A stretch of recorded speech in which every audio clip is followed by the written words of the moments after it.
Hey दोस्तों, क्या हाल है? क्या हाल है? क्या हाल है? I hope you are all doing really really well. दोस्तों, good morning and welcome to today's rapid revision. कैसे हैं सर आप सब? कमेंट पे फटाफट बताइए कि आप लोगों को मेरी आवाज आ रही है, क्या मैं दिखाई दे रहा हूँ, सुनाई दे रहा हूँ, ताकि मैं रिवीजन एकदम धमाकेदार शुरू कर सकूं। फटाफट बताइए sir.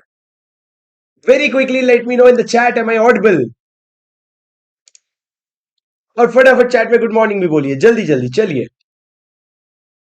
Perfect guys, alright sir, क्या करने वाले हैं हम लोग आज की क्लास में? आज की क्लास में हम लोग chapter number 11 incorporation of a company का रिवीजन करने वाले हैं। मेरी बात एकदम ध्यान से सुनना सर। सर, ये जो रिवीजन होने वाला है, ये रिवीजन मेरे अल्टीमेट सोल्यूशन नोट से होने वाला है। अगर आपको ये समरी नोट्स और क्वेश्चन बैंक चाहिए तो नीचे आपको डिस्क्रिप्शन पे लिंक मिलेगा, वहां से जाके आप फटाफट इसको रजिस्टर परचेज कर सकते हैं। ठीक है सर। दूसरी आप लोगों के लिए सबसे बड़ी खबर, ये जो है ये पूरा का पूरा रिवीजन वीडियो होने वाला है। यहाँ पे ये अजम्पशन लिया जा रहा है कि ये चैप्टर आपने एक बार पढ़ लिया है, पर अगर आपने ये चैप्टर नहीं पढ़ा है तो मैंने वीस्मार्ट एकेडमी के चैनल में फॉरेन कंपनी का पूरा 2.5 घंटे का जो मेरा लेक्चर है वो डाल रखा है। वो आप देखोगे तो आपको पूरा 100% कवरेज हो जाएगा।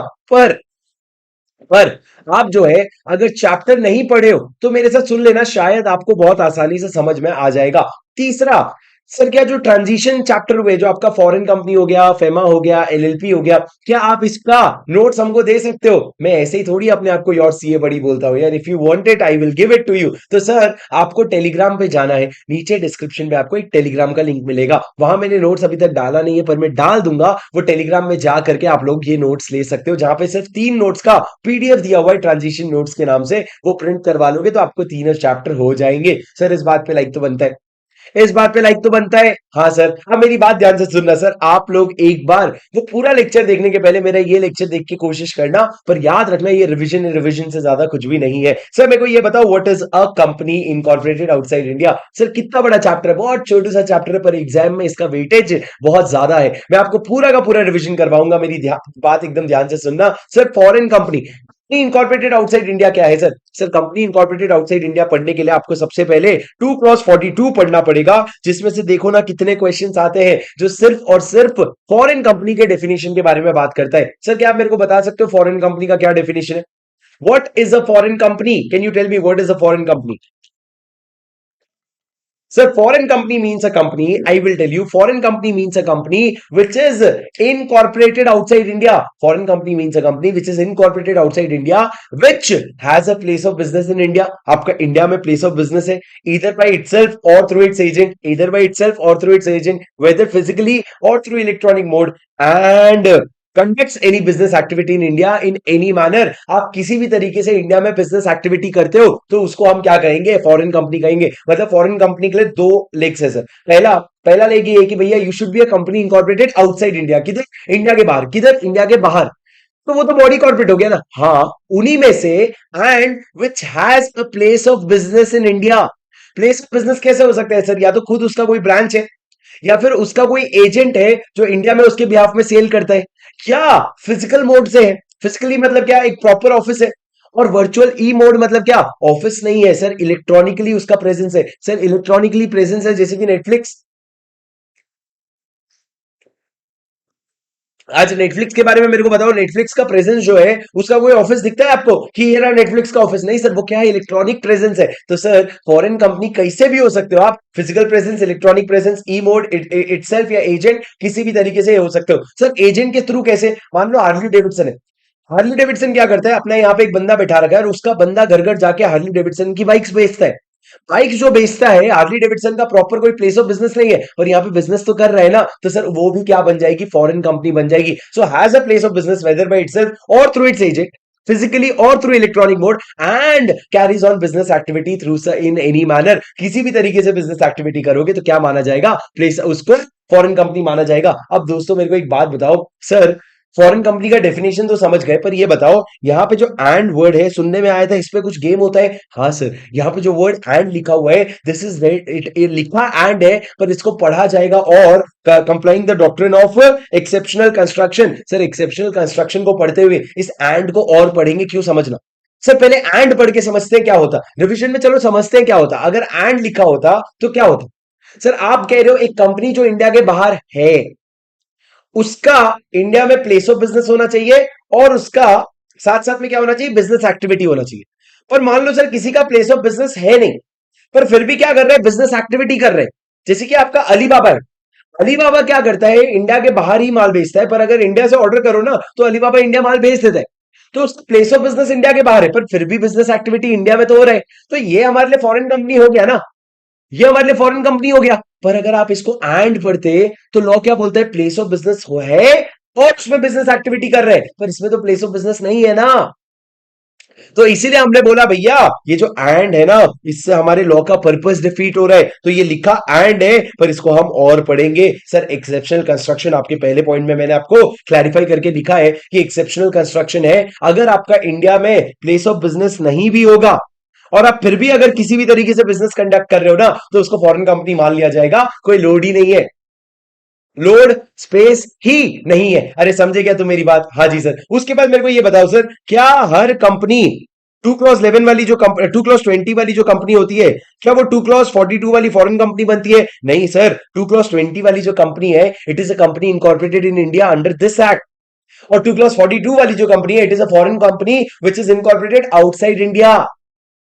सर क्या हर फॉरेन कंपनी जो है, क्या वो 2 क्लॉज 11 वाली बॉडी कॉर्पोरेट होती है? हाँ सर, हर फॉरेन कंपनी बॉडी कॉर्पोरेट होती है, because body corporate includes a company incorporated outside India. और फॉरेन कंपनी कहां पे इनकॉर्पोरेट होती है? आउटसाइड इंडिया इनकॉर्पोरेट होती है। तो ये बात ध्यान रखना सर, प्लीज मेरी बात ध्यान रखना। अब आप लोग, आपको एक बात बता दूं सर, फॉरेन कंपनी जब भी इंडिया में आती है, जब आप फॉरेन कंपनी सोचो तो मान के चलो नेटफ्लिक्स, या फिर आप मान के चलो आपका माइक्रोसॉफ्ट। माइक्रोसॉफ्ट अगर इंडिया आ रखी है तो उसको, वो चाहे इंडिया में कहीं पे भी अपना रजिस्टर्ड ऑफिस खोल ले, पर उसको अपना पूरा का पूरा डीलिंग कौन से आरओसी के साथ करना पड़ेगा पता है? न्यू दिल्ली के रजिस्ट्रार के पास।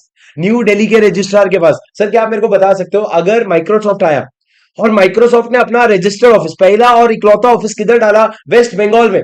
दीदी के शहर में डाला, बोले वेस्ट बंगाल में हम क्या करेंगे, हम वेस्ट बंगाल में अपना ऑफिस डालेंगे। तो क्या वेस्ट बंगाल में ऑफिस डालने के बाद उसको किसके साथ, जो उसके पास डॉक्यूमेंट्स फाइलिंग वगैरह करनी है, वो कौन से आरओसी के पास करेगा? क्योंकि आरओसी तो इंडिया में 25 है, तो कौन से आरओसी के पास करेगा? सर मेरी बात ध्यान से सुनना, वो करेगा न्यू दिल्ली के आरओसी में। अरे सर पर वेस्ट बंगाल में आया, कोई फर्क नहीं पड़ता, आपको फिर भी जाना पड़ेगा न्यू दिल्ली के आरओसी में। सर आपको मेरी बात समझ में आई क्या? क्या लिखा है? Registrar which has jurisdiction over the foreign company shall be registrar having jurisdiction over new Delhi ROC. Sir उसके बाद एक बात बताओ, एक कंपनी है, एक कंपनी है जो इंडिया के बाहर इनकॉर्पोरेटेड है, मेरी बात ध्यान से सुनना।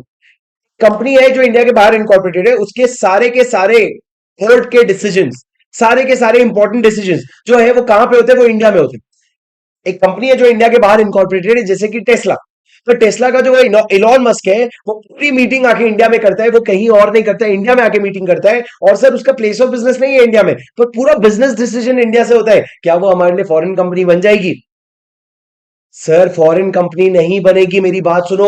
वो आपका टैक्स में डेफिनेशन होता है। अपन टैक्स में क्या पढ़ते हैं कि अगर एक कंपनी का पोयम इंडिया में सिचुएटेड है तब उसको रेसिडेंट मान लेंगे, पर यहां पे वैसा नहीं है। आपके बोर्ड ऑफ डायरेक्टर के इंडिया में होने से कोई फर्क नहीं पड़ता। आपका फर्क कब पड़ता है? जब इंडिया में आपका प्लेस ऑफ बिजनेस हो और प्लेस ऑफ बिजनेस आपका यहाँ पे नहीं है, तो आप फिर फॉरेन कंपनी नहीं बन सकते। सर फॉरेन कंपनी बनने के लिए एक इंपॉर्टेंट पॉइंट ध्यान रखना, that you have to have a place of business in India और you carry on business activity in any manner. Sir आप समझे क्या मेरी बात?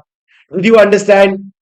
Yes sir. उसके बाद में आगे बढ़ते हैं सर, मेरी बात सुनो। सर प्लेस ऑफ बिजनेस जब भी आप कहोगे ना कि इंडिया में आपका प्लेस ऑफ बिजनेस होना चाहिए, प्लेस ऑफ बिजनेस में क्या शेयर ट्रांसफर ऑफिस और शेयर रजिस्ट्रेशन ऑफिस आएगा? सर आप पूछोगे ये ऑफिसेस होते क्या है? जैसे पहले के जमाने में ना ऑनलाइन ऐसे शेयर्स नहीं बिकते थे, फिजिकली जाके बेचना पड़ता था, तो शेयर ट्रांसफर ऑफिस होते थे। तो अगर एक बाहर की कंपनी ने, मान लो टेस्ला ने, इंडिया में अगर एक शेयर ट्रांसफर ऑफिस खोला जहां पे यहां पे इंडिया के शेयर होल्डर अपने शेयर्स बेच सकते हैं, तो क्या उसको भी फॉरेन कंपनी माना जाएगा? The answer is yes. Law ने क्लियरली लिखा है, प्लेस ऑफ बिजनेस में शेयर ट्रांसफर ऑफिस और शेयर रजिस्ट्रेशन ऑफिस इंक्लूड होता है। सर अब उसके बाद क्या हुआ मेरे को बताओ। अगर एक कंपनी फॉरेन कंपनी नहीं है और इंडिया में बिजनेस ऐसे कर रही है जैसे कि वो फॉरेन कंपनी है। अगर मेरी नॉर्मल कंपनी थी, मैंने बोला, मैंने बनाया राधेश्याम लिमिटेड। अभी राधेश्याम लिमिटेड कंपनी पूरी पूरी इंडिया की कंपनी है, पर मैं ऐसे प्रिटेंड कर रहा हूं जैसे कि मैं फॉरेन कंपनी हूं, तो क्या होगा सर? सर मेरा ना इन्वेस्टिगेशन हो जाएगा अंडर सेक्शन 210। सर ये 210 आपके सिलेबस में नहीं है, पर आपके सीए फाइनल में आता है। पर 210 के अंदर आपका क्या हो जाएगा राजा? इन्वेस्टिगेशन हो जाएगा। दोस्तों उसके बाद मेरी बात ध्यान से सुनना। सर मैंने क्या कहा? मैंने ये कहा कि अब मेरी बात सुनो, आपको बात करनी पड़ेगी आपके प्लेस ऑफ बिजनेस के बारे में। सर प्लेस ऑफ बिजनेस में मैंने ये कहा कि आप खुद भी रख सकते हो, इटसेल्फ भी हो सकता है और वाया एजेंट भी हो सकता है। सर देखो, वाया एजेंट की अगर बात करें मतलब क्या, अगर एक कंपनी ने यहाँ इंडिया में एजेंट बैठा रखे तो उसका प्लेस ऑफ बिजनेस एस्टैब्लिश हो जाता है। अभी प्लेस ऑफ बिजनेस फिजिकली भी हो सकता है। क्या हो रहा है मेरे भाई? Place of business, place of business physically भी हो सकता है, एडजस्ट कर लो थोड़ा सा। और प्लेस ऑफ बिजनेस जो है आपका इलेक्ट्रॉनिकली भी हो सकता है। अब मेरी बात ध्यान से सुनना सर, एक तो फिजिकली भी हो सकता है, इलेक्ट्रॉनिकली भी हो सकता है। सर फिजिकली मतलब प्रॉपर आपने ऑफिस ले रखा है, पर इलेक्ट्रॉनिकली मतलब क्या? इलेक्ट्रॉनिकली मतलब यहां पे लिखा हुआ है, इन्होंने 5 तरीके बताए सर। इलेक्ट्रॉनिकली मोड क्या होता है, place of business via electronic mode बोले तो मेरी बात सुनना sir. If you are carrying out business electronically, whether or not the main server is in India. Sir electronically मतलब कहीं ना कहीं सर्वर पे काम कर रहे हो, वो सर्वर इंडिया में है या उससे इंडिया के बाहर है, उससे घंटा फर्क नहीं पड़ता। अगर आप ये पांचों में से कोई भी बिजनेस कर रहे हो इलेक्ट्रॉनिकली, तो प्लेस ऑफ बिजनेस इंडिया में माना जाएगा। सर कौन से 5 बिजनेस है? 1 2 3 4, get on the dance floor. 1 2 3 4 5। Sir one क्या है? देखो मेरी बात ध्यान से सुनो सर, अगर आप B2B कर रहे हो, business to business, business to business. Sir अगर आप बिजनेस टू बिजनेस कर रहे हो, अगर आप बिजनेस टू कस्टमर कर रहे हो transaction, business to business transaction मतलब सर आपको पता है, जैसे बहुत सारे होते हैं, जैसे उड़ान है जो एक बिजनेस दूसरे बिजनेस को बेचता है, उस तरह का ऑनलाइन ट्रांजैक्शन करते हो। जैसे अलीबाबा है, अलीबाबा इंडिया में बड़े बड़े बिजनेसेस को बेचता है। दूसरा, अगर आप B2C ट्रांजैक्शन कर रहे हो, जैसे अमेजोन हो गया, अमेजोन अगर B2C ट्रांजैक्शन कर रहे हैं तो वो क्या बन जाएगा हमारे लिए? इलेक्ट्रॉनिक मोड बन जाएगा। डेटा इंटरचेंज और अदर डिजिटल सप्लाई ट्रांजैक्शन, आप डिजिटल सप्लाई ट्रांजैक्शन करते हो, हॉटस्टार, नेटफ्लिक्स, आपका अमेजॉन प्राइम, ये सब क्या है? डिजिटल सप्लाई ट्रांजैक्शन है। उसके बाद सर अगर आप क्या कर रहे हो, ऑफर करते हो या एक्सेप्ट करते हो डिपॉजिट्स और subscription to securities in India और फ्रॉम इंडियन सिटीजन। सर अगर आप इंडिया में आके अपने डिपॉजिट्स से के नाम पे पैसा उठा रहे हो या अपने सिक्योरिटीज इशू कर रहे हो, तो भी आप क्या बन जाओगे? आप हमारे लिए फॉरेन कंपनी बन जाओगे। तीसरा सर, फॉलोइंग सर्विसेज, अगर आप फाइनेंशियल सेटलमेंट करवाते हो, जैसे कि सर आपने पेपाल सुना होगा, रेजर पे जैसे इंडिया में, वैसे पेपाल है फाइनेंशियल सेटलमेंट। दूसरा, वेब बेस्ड मार्केटिंग करवाते हो, गूगल एडवर्टाइजमेंट। सर अगर आप एडवाइजरी एंड ट्रांजैक्शनल सर्विसेज करवाते हो और आप डेटाबेस सर्विसेज और सप्लाई चेन मैनेजमेंट करते हो, सर ये सारे सर्विसेज अगर आप करते हो ना, तो आपका इलेक्ट्रॉनिक मोड माना जाएगा। सर 3 पॉइंट है, 3 को याद करो। पहला, B2B transaction, B2C transaction, other digital supply transaction. दूसरा, इफ यू आर इनवाइटिंग और एक्सेप्टिंग डिपॉजिट्स और subscribing securities of from India और फ्रॉम सिटीजन ऑफ इंडिया। अगर आप इंडियन लोगों से आप अपने पैसे उठा रहे हो डिपॉजिट या सिक्योरिटीज के नाम पे, तो वो कवर हो जाएगा। तीसरा दोस्तों, फॉलोइंग सर्विसेज आते हैं जिसमें 4 चीजें 5 चीज आएगी। पहला, financial settlement, web based marketing, advisory and transactional services. जैसे कि क्या सर, मान लो अगर जी BCG करके एक फर्म है, एडवाइजिंग कंसल्टिंग फर्म है, सर अगर वो क्या करती है, आपको वहां बैठे बैठे इंडिया में सर्विस दे रही है, तो उसको भी फॉरेन कंपनी माना जाएगा। डेटाबेस सर्विसेज और सप्लाई चेन मैनेजमेंट, सर ये सारे सर्विसेज आपके किस में आ जाते हैं? इलेक्ट्रॉनिक मोड में। और लास्ट में sir, telemarketing, telecommuting, telemedicine and education and information research. Telemarketing मतलब फोन में कॉल करके आप माल बेचते हो कि भैया ये लो हमारे पास ये प्रोडक्ट है, आज के दिन का सेल है, उसको टेली मार्केटिंग कहते हैं। सर टेलीमेडिसिन मतलब क्या? Online medical consultation. Education and information research क्या हो गया? सर आपको पता है यूडेमी फ्यूडेमी करके ऐप्स आते थे बहुत सारे, जहां पे आप ऑनलाइन पढ़ाई करते थे। तो सर इस तरह की सारी चीजें जो है, ये सारे के सारे ऑनलाइन सर्विसेज जो है, ये आप अगर दे रहे हो इलेक्ट्रॉनिक मोड से, तो इसको माना जाएगा place of business via electronic mode. And all related data communication via email, social media और मोबाइल, आप इनसे रिलेटेड कोई भी डेटा कम्युनिकेशन भी करते हो, कहां से? ईमेल, सोशल मीडिया, मोबाइल से, तो उसको भी इलेक्ट्रॉनिक मोड माना जाएगा। मतलब 5 मोड है सर इलेक्ट्रॉनिक मोड के। सर ये पांचों आपको याद करने होंगे, एग्जाम में आ सकता है। सबसे इंपॉर्टेंट लाइन ये याद करना है आपको कि सर्वर इंडिया में हो या इंडिया में ना हो, उससे घंटा फर्क नहीं पड़ता, whether main server is in India और नॉट। 5 चीजें सर। सबसे पहला क्या बोला? B2B B2C digital supply transaction, B2B B2C DSC digital supply transaction, DST। दूसरा मैंने क्या बोला सर? दूसरा मैंने बोला अगर आप डिपॉजिट्स या सिक्योरिटीज इशू कर रहे हो। तीसरा, फॉलोइंग ट्रांजैक्शन कर रहे हो जिसमें financial settlement, web based advertisement, data interchange और उसके अलावा आपका एडवाइजरी एंड ट्रांजैक्शनल सर्विसेज, ये सारी चीजें थी सर। उसके बाद ऑनलाइन सर्विसेज में आप 4 कर रहे हो, टेलीकम्यूटिंग, टेलीमेडिसिन, टेली कंसल्टेशन और उसके अलावा education and information research. And fifth, all related data communication via email, social media, phone, कुछ भी, वो सबको हम क्या माना जाएंगे सर? वो सबको क्या माना जाएगा? आपका फिजिकल प्रेजेंस इन इंडिया माना जाएगा, उसको इलेक्ट्रॉनिक प्रेजेंस इन इंडिया माना जाएगा, electronic place of business in India माना जाएगा। पर एक बात सुनना सर, अगर आप क्या कर रहे हो, सिक्योरिटीज इशू कर रहे हो और आप उसको कहां पे लिस्ट करवा रहे हो, पता है? IFSC में। तो it will not be construed as an electronic mode for foreign company. मतलब सर आईएफएससी मतलब क्या? सर आईएफएससी मतलब इंटरनेशनल फाइनेंशियल सर्विस सेंटर। आप लोगों को पता होगा हमारे गुजरात में एक गिफ्ट सिटी करके है, वो इंडिया में होके भी इंडिया के बाहर का हिस्सा है। वो इंडिया का है पर इंडिया का नहीं माना जाता है। अब सर अगर एक कंपनी है, मान लो टेस्ला, टेस्ला ने आया आईएफएससी में और आईएफएससी में अपने आप को लिस्ट करवा करके उसने अगर सिक्योरिटीज इशू की, तो इसके वजह से उसको फॉरेन कंपनी नहीं माना जाएगा, इंडिया में प्लेस ऑफ बिजनेस नहीं माना जाएगा, क्योंकि आईएफएससी को हम इंडिया नहीं मानते sir. For the purpose of law IFSC को इंडिया हम नहीं मानेंगे। सर समझे क्या तुम मेरी बात? कृतिका तिवारी के अलावा कोई समझ रहा है क्या रजा? हाँ। चलो आगे मेरी बात सुनो, मेरी बात सुनो, मेरी बात सुनो। क्या कहा सर मैंने? उसके बाद आपका असल में चैप्टर शुरू होता है। अभी तक तो 242 का डेफिनेशन पढ़ रहे थे आप।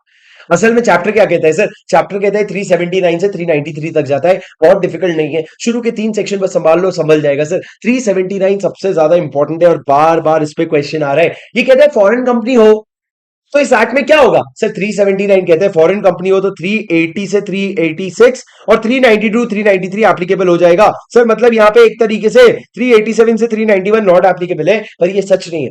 पर सर क्या है आपका, इन्होंने कहा 380 से 386 तक, 392 393 ये सेक्शंस एप्लीकेबल होंगे। मतलब 387 से 391 का क्या, थोड़ी देर में बताऊंगा। पर सर इन्होंने एक बहुत इंपॉर्टेंट पॉइंट बताया कि अगर not less than 50% of the paid up share capital of the foreign company is held by one or more citizen of India, one or more company or companies incorporated in India, या तीसरा one or more citizen और one or more body corporate together, then such company shall be considered as that such company shall comply with the provision of this chapter in respect of its Indian business as if it were a company incorporated in India। Sir ये आपका 3 number का question है, ले लो भैया। मेरी बात सुनो। Sir अगर एक ऐसी कंपनी है जो इंडिया के बाहर की, जो ऐसी कंपनी है जो इंडिया के बाहर की है, जिसका इंडिया में प्लेस ऑफ बिजनेस है, मतलब अगर एक फॉरेन कंपनी है सर, उस फॉरेन कंपनी में समझो 50% से ज्यादा पेड अप शेयर कैपिटल या तो इंडियन सिटीजन होल्ड करते हैं या इंडियन कंपनीज होल्ड करते हैं या दोनों मिला के होल्ड करते हैं, इंडियन सिटीजन और इंडियन कंपनी दोनों मिला के होल्ड करते हैं। तो उस केस में जो वो फॉरेन कंपनी है, उसका जो इंडियन बिजनेस है, उसको इस एक्ट का कंप्लायंस करना पड़ेगा as if it were a company incorporated in India. मतलब जैसे कि एक नॉर्मल इंडियन कंपनी है वैसा कंप्लायंस करना पड़ेगा। सर सुनो, क्लासिक एग्जांपल आपका Jaguar Land rover. Jaguar Land rover में मैंने क्या कहा था, जेएलआर में आपका 100% शेयर होल्डर टाटा मोटर्स है। टाटा मोटर्स अगर 100% शेयर होल्डर है, मतलब वो कौन से कैटेगरी में फॉल करता है? Where your more than 50% of paid up share capital is held by an Indian company. In such case Jaguar Land Rover का जितना भी इंडियन बिजनेस है ना, जितना भी इंडियन ऑपरेशन है, उसको ऐसा कंप्लायंस करना पड़ेगा जैसे वो खुद एक इंडियन कंपनी है। तो उसको पूरे एक्ट का कंप्लायंस करना पड़ेगा। Such company shall comply with the provision of this chapter as if it were a company incorporated in India. Sir ये लाइन आपको, ये लास्ट के जो 2 लाइन है ना, ये एज इट इज आपको याद करने पड़ेंगे, तभी जाके आपको समझ में आएगा। सर अब मेरे को एक बात बताओ सर। सर मैं अगर मैं सुनना मेरी बात ध्यान से। मैं अगर जा करके सिंगापुर गया, सिंगापुर में गया और सिंगापुर में क्या बेच रहा हूं? काजू बेच रहा हूं। सिंगापुर गया, मैं सिंगापुर में क्या बेच रहा हूं? काजू। अब सर मैं कौन हूं? इंडियन सिटीजन, दिल से पूरा हिंदुस्तानी हूं। और सिंगापुर में मैंने बनाई कंपनी। मैंने जो कंपनी सिंगापुर में बनाई वो फॉरेन कंपनी है कि इंडियन कंपनी है सर? सर मैंने जो कंपनी सिंगापुर में बनाई तो फॉरेन कंपनी है कि इंडियन कंपनी है? बोलो राजा। हाँ सर, कंपनी इंडियन है या फॉरेन है, उसका शेयर होल्डिंग से घंटा फर्क नहीं पड़ रहा है। उसका फर्क सिर्फ किससे पड़ रहा है? उसका फर्क सिर्फ इससे पड़ रहा है कि वो एक कंपनी का प्लेस ऑफ बिजनेस किधर है, इनकॉर्पोरेट किधर हुआ है और प्लेस ऑफ बिजनेस किधर है। तो यहां पे जब आप एक फॉरेन कंपनी हो, अगर मैं जाके सिंगापुर में कंपनी इनकॉर्पोरेट कर रहा हूं तो मैं, मेरी बात ध्यान से सुनना, मैं कोई रोल नहीं प्ले करता। वो कंपनी फॉरेन, वो company company incorporated outside India रहेगी, उसको इंडिया में कोई प्लेस ऑफ बिजनेस नहीं है। क्यों सर? वो काजू में कहां बेचता हूं? काजू में सिंगापुर में ही बेचता हूं, पर काजू में वही बाजू में बेचता हूं। पर काजू अगर मैं इंडिया लाके बेचने लग गया, तो इंडिया लाके बेचा ना, तो इंडिया में मेरा प्लेस ऑफ बिजनेस एस्टैब्लिश हो गया, तब जाके मैं क्या बन जाऊंगा? फॉरेन कंपनी बन जाऊंगा। अरे समझे क्या? What matters is where are you incorporated. मैं सिंगापुर में इनकॉर्पोरेटेड था, इंडिया में बिजनेस नहीं था, तो मैं बॉडी कॉर्पोरेट हूं, मैं फॉरेन कंपनी नहीं हूं। पर जब मैं इंडिया में आ गया, जब मैं इंडिया में आ गया, इंडिया में प्लेस ऑफ बिजनेस खोल लिया, तो मैं फॉरेन कंपनी बन जाऊंगा। सर जिनको नहीं समझा एक बार पीछे करके फिर से देख लेना, पर ये कॉन्सेप्ट बहुत इंपॉर्टेंट था। अब दोस्तों मेरी बात ध्यान से सुनो, सेक्शन 380 का प्रोविजन शुरू होगा। रुक जाओ, मैं एक बार एसी चला लेता हूं।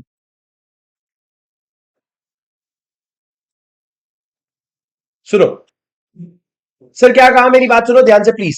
दोस्तों मेरी बात ध्यान से सुनना, प्लीज प्लीज प्लीज दोस्तों। सर सेक्शन नंबर 380 क्या कहता है? सेक्शन नंबर 380 कहता है कि आप लोगों को क्या करना पड़ेगा अगर आप एक फॉरेन कंपनी हो। सर इमेजिन करो ना, कौन सी कंपनी तुम चाहते हो इंडिया आए? सर तुम चाहते हो कि हैं? सर कौन सी कंपनी तुम चाहते हो इंडिया आए? अच्छी कंपनी में कौन सी कंपनी चाहते हो इंडिया आए, बताओ।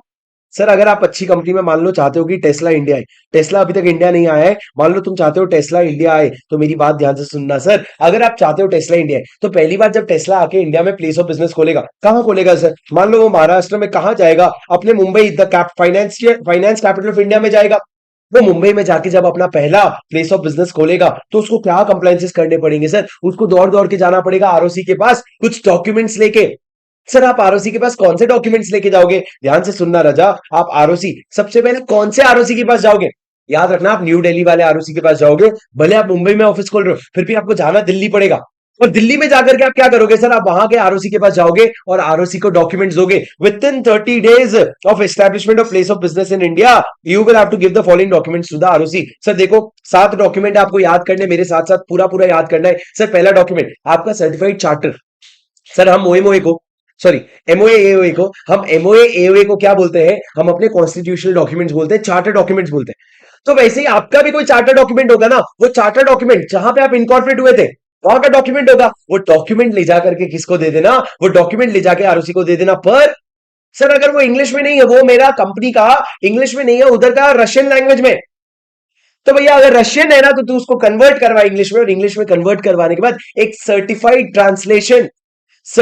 ट्रांसलेशन जो है वो आपको देना पड़ेगा। मतलब सबसे पहला मोई मोई, दूसरा सर आपका फुल एड्रेस दो of principal office in India of the company, मतलब आपका कंपनी ओरिजिनली कहां पे? यूएस में, यूएस का एड्रेस दो। तीसरा full address of the place of business which is deemed to be principal place of business. मान लो आप इंडिया में 4 प्लेस ऑफ बिजनेस खोल रहे हो, तो उसमें प्रिंसिपल प्लेस ऑफ बिजनेस क्या है? उसका एड्रेस देना पड़ेगा। तो दो तो आपके एड्रेस हो गए सर, पहला आपका मोई, दूसरा आपका एड्रेस, तीसरा सर अपने सारे के सारे डायरेक्टर्स और सेक्रेटरी का डिटेल दो। कौन सा डिटेल? नेम, पापा का नाम, date of birth, address, nationality, passport, PAN number, DIN number, ये सारी चीजें आपको अपने डायरेक्टर और सेक्रेटरी के बारे में देना पड़ेगी।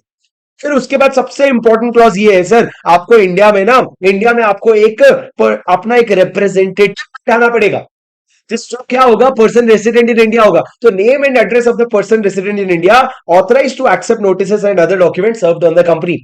अब सर टेस्ला का अगर इंडिया में कोई रिप्रेजेंटेटिव चाहिए, तो वो पर्सन रेसिडेंट इन इंडिया होना चाहिए। तो मान लो सर आपने पकड़ा मजनू भाई को, हमने बोला मजनू भाई आज से आप हमारे रिप्रेजेंटेटिव, तो क्या काम होगा? अगर किसी को भी कोई नोटिस अगर टेस्ला को भेजना है ना, तो यहां से यूएस कुरियर कराने की जगह वो सीधा मजनू भाई को भेजेंगे, और मजनू भाई को भेजा यानी कि ये मान लिया जाएगा फॉरेन कंपनी को सर्व हो गया। सर ये बहुत इंपॉर्टेंट इंसान है, इसका नाम क्या है? मजनू भाई, ऑथराइज्ड रिप्रेजेंटेटिव। उसके बाद सर मेरी बात सुनो, आप आरओसी को ये बताओ कि आपने पहले इतिहास में, हिस्ट्री में इंडिया में कोई प्लेस ऑफ बिजनेस का ओपनिंग या क्लोजिंग किया था क्या? हैव यू ओपनड और close place of business in India in earlier occasions? ये आपको बताना पड़ेगा। और लास्ट में बताओ कि मेरे जो डायरेक्टर्स है और जो ऑथराइज्ड रिप्रेजेंटेटिव है, they are not convicted or debarred from formation of a company or management there of.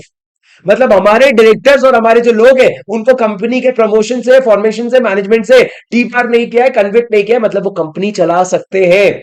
और लास्ट में अदर प्रिस्क्राइब्ड इन्फॉर्मेशन जो भी आपको बोला जाए। सर ध्यान से सुनो, इधर देखो, मेरी आंखों में देखा कर जब मैं बात करता हूं, मैं वो लौंडा हूं जो तेरे साथ पढ़ता हूं। पर इसको क्या हुआ? तुमने बताया नहीं बैटरी लो है, स्विच ऑफ हो गया। तो चलो कोई बात नहीं, मेरी आंखें तो तुमको दिखी रही है, वो देख लो जब तक ये चालू होता है। इधर देखो, आएगा आएगा, मेरे करण अर्जुन आएंगे, तब तक तुम मेरे को देखो। हाँ सर इधर देखो, आ जाएगा। सुनो सर, क्या कहा मैंने ये कहा कि आपको 7 डॉक्यूमेंट देने, वो तो मैंने गायब कर दिया ताकि तुम बिना देखे बोलो। सर 7 डॉक्यूमेंट कौन से देने? मेरी बात एकदम ध्यान से सुनो सर। 7 डॉक्यूमेंट क्या देने आपको? सबसे पहला मोई मोई, सर्टिफाइड मोई मोई, आपका जो भी एमओए एओए, पर अगर वो इंग्लिश लैंग्वेज में नहीं है तो उसका सर्टिफाइड ट्रांसलेशन दो। दूसरा सर आपको क्या देना पड़ेगा? दूसरा डॉक्यूमेंट आपको अपना एड्रेस देना पड़ेगा, फुल एड्रेस। कौन सा फुल एड्रेस सर? एक तो आपका जहां पे ओरिजिनल ऑफिस है वो एड्रेस दो, और दूसरा इंडिया में जो deemed principal place of business है उसका एड्रेस दो। उसके बाद आप क्या करोगे sir? Principal place of business के बाद आपको तीसरे कैटेगरी में क्या लाना है? मेरी बात ध्यान से सुनो सर, आपको 2 एड्रेस हो जाने के बाद आप अपने डायरेक्टर्स का और उनके सारे सेक्रेटरीज का पूरा डिटेल दो। डिटेल में नाम, पिता का नाम, date of birth, PAN card, Aadhaar number, सब जो भी है। आधार नंबर होगा तो वो भी दे देना, पर पूरा डिटेल आपको देना पड़ेगा। उसके बाद क्या करोगे सर? उसके बाद 3 चीजें और देनी है। एक सबसे इंपॉर्टेंट, ऑथराइज्ड रिप्रेजेंटेटिव। जो भी आपका इंडिया में पर्सन रेसिडेंट इन इंडिया है, जो आपके बिहाफ में नोटिसेस रिसीव कर सकता है, उसका डिटेल दो, उसका एड्रेस दो। और उसके बाद सर अगर आपने इंडिया में पहले कोई प्लेस ऑफ बिजनेस ओपन किया है या क्लोज किया है, तो उन इंस्टेंसेस के बारे में बताओ।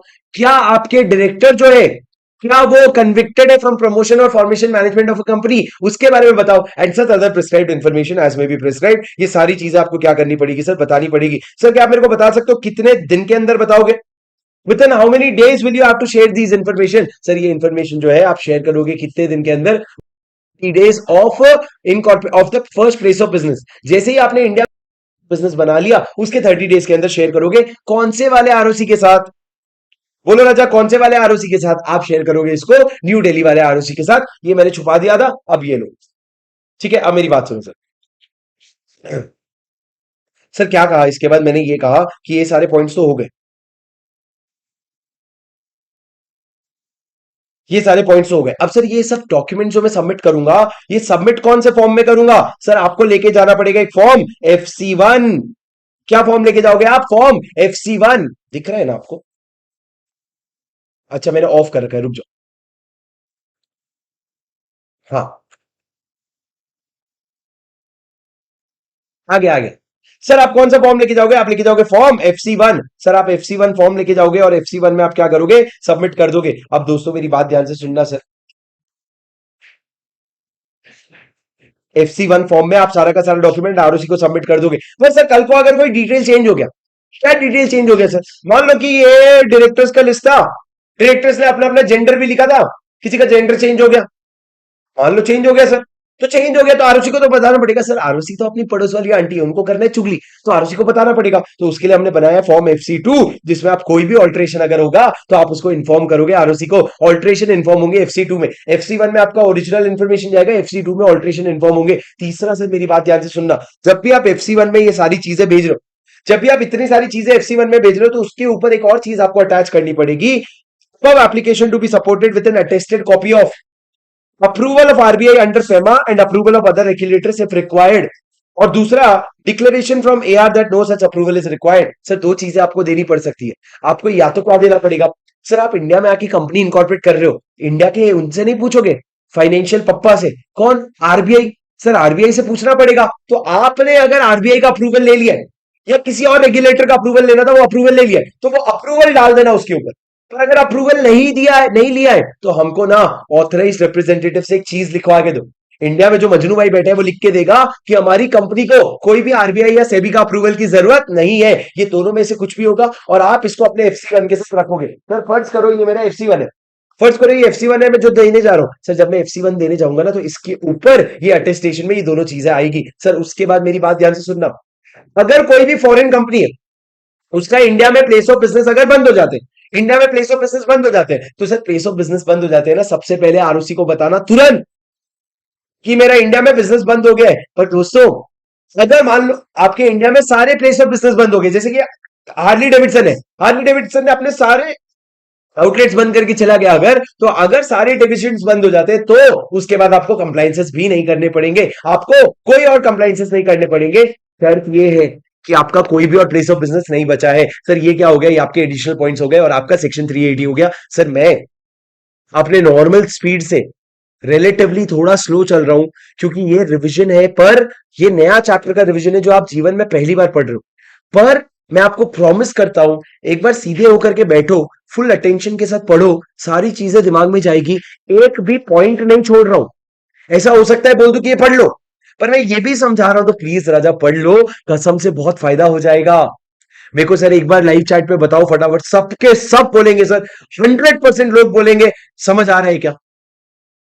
100% लोग बोलेंगे समझ आ रहा है क्या?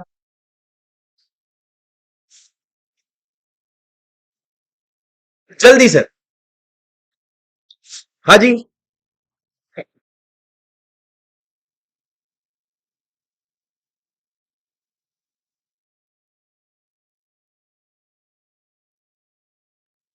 चलो सर आगे बढ़ते हैं, फिर मेरी बात ध्यान से सुनना, मैंने क्या कहा सर। इसके बाद आता है आप लोगों का सेक्शन नंबर 381। बहुत सिंपल है भाई, बहुत सिंपल है।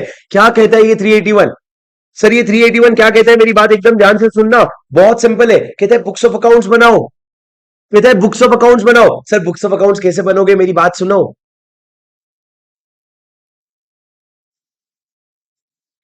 सीए एस्पिरत कहते ऐड नहीं आना चाहिए। एक बात बताओ तुमको यूट्यूब की, मेरे को अगर ऐड नहीं भी चलाऊ ना तो भी तुमको ऐड आएगा, क्योंकि वो तुमको तुम्हारा प्रीमियम बेचना चाहता है। तो ऐड नहीं आने के लिए तुमको 120 रुपए खर्च करने पड़ेंगे। मेरे को मत बोलो मेरे एड्स ऑफ है। मेरी बात सुनो राजा। सर मेरी बात सुनो, क्या कहा मैंने ये कहा कि 381 कहता है आपके फॉरेन कंपनी के बारे में। इधर सुनो मेरी बात ध्यान से। सर 381 कहते हैं फॉरेन कंपनी को अपना बैलेंस शीट और पीएनएल बनाना पड़ेगा। सर बैलेंस शीट और पीएनएल बनाना पड़ेगा, क्या बैलेंस शीट और पीएनएल बनाना पड़ेगा, इधर ध्यान से सुनो। ठीक है, बैलेंस शीट और पीएनएल बनाना पड़ेगा। सर बैलेंस शीट और पीएनएल में आप क्या बनाओगे, मेरी बात एकदम ध्यान से सुनना। सर आपको बोला गया है कि हर कैलेंडर ईयर फॉरेन कंपनी को, यानी कि टेस्ला, जिसने अभी अभी मजनू भाई के थ्रू इंडिया में बिजनेस खोला, Tesla will make balance sheet और PNL and deliver a copy to ROC. आपको आरओसी को एक कॉपी देनी पड़ेगी, और उसके बाद अगर इंग्लिश में नहीं है वो कॉपी, मतलब मान लो आपने बैलेंस शीट पीएनएल बनाया और वो बैलेंस शीट पीएनएल इंग्लिश में नहीं है, तो आपको सर्टिफाइड ट्रांसलेशन देना पड़ेगा। सर ये लाइन आप 4-5 बार पढ़ोगे कि आपको सर्टिफाइड ट्रांसलेशन पहले आपने पढ़ा मोए मोए का, अगर मोए मोए का सर्टिफाइड ट्रांसलेशन नहीं है तो वो करो। अभी आप फाइनेंशियल स्टेटमेंट का देख रहे हो, फिर उसके बाद सर लास्ट में ये भी कहा गया, ये बहुत इंपॉर्टेंट है जो आपको आपके एमसीक्यू में दिखेगा, क्या कि सर अगर एक फॉरेन कंपनी जब अपना फाइनेंशियल स्टेटमेंट भेज रहा है तो साथ के साथ आरओसी को एक और चीज भेजेगा, list of place of business. List of place of business in India and as on balance sheet date. आप अपना list of place of business भेजोगे इन फॉर्म FC3। आपको FC3 में क्या करना पड़ेगा, ये भी आप भेजोगे। सर आप अपना list of place of business, मतलब आप आरओसी को बताओ, ओए आरओसी मेरे को ये बता तेरा बिजनेस किधर किधर है। आप आरओसी को बताओगे क्या मेरा बिजनेस कोलकाता में है, मेरा बिजनेस दिल्ली में है, मेरा बिजनेस मुंबई में है, तो आरओसी को पता चलेगा। आरओसी बोलेगा अरे पिछले बार तेरा बिजनेस गुवाहाटी में भी था ना।